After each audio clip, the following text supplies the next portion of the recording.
এখন দেখো 1 আর 2 এই দুইটার মধ্যে আমাদের মান কিন্তু চলক এখানে কি এক্স ওয়াই মনে রাখতে হবে, কারণ মান বের করতে বলছে কিসের, দেখো তো আমাদের এক্স এবং ওয়াই এর মান, এটাতেও এক্স ওয়াই এর মান নির্ণয় করতে হবে। এক্স ওয়াই নির্ণয় করতে গেলে আমরা যে তিনটা পদ্ধতির কথা বললাম, সবচেয়ে সহজ পদ্ধতি হচ্ছে দুইটা সমীকরণকে যে কোনো একটা চলক একরকম করে ফেলা। তার মানে ধরো আমি যদি এ কে টার্গেট করি, এইটুকুকে এক্স কে, যে আমি এক্স কেটে দেব, তাহলে এক্স কাটতে গেলে দেখো এক্স এর সাথে এখানে আছে কি এ, আর এক্স এর সাথে এখানে আছে কি সি।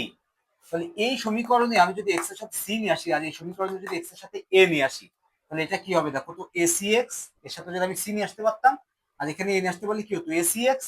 এই দুইটা যদি আমি যোগ করে দিতাম তাহলে এর চিহ্ন প্লাস এর চিহ্ন মাইনাস, প্লাসে মাইনাসে কেটে যেত, এক্স এক্স কেটে যেত, মানে এ সি এক্স কেটে যেত, মানে এক্স এর অপশনটা শেষ।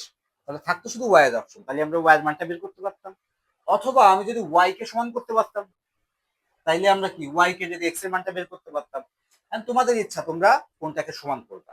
ওকে, ধরো আমি ওয়াই কে সমান করব। তাহলে ওয়াই কে সমান করতে গেলে নিয়ম হচ্ছে 1 নম্বর সমীকরণে ওয়াই এর সাথে যে সহগ থাকবে সেই সহগ দিয়ে 2 নম্বর সমীকরণে গুণ করা, আর 2 নম্বর সমীকরণে ওয়াই এর সাথে যে সহগ থাকবে এটা দিয়ে 1 নম্বর সমীকরণকে গুণ করা। মানে ঠিক উল্টাটা, তাই না? 1 নম্বর সমীকরণে ওয়াই এর সাথে যে সহগ থাকবে, সহগ আছে কি সি, সি দিয়ে পুরো 2 নম্বর সমীকরণকে আমি গুণ করব।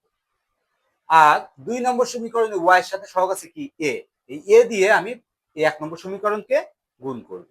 আশা করি এই কনসেপ্টটা বুঝতে পেরেছো।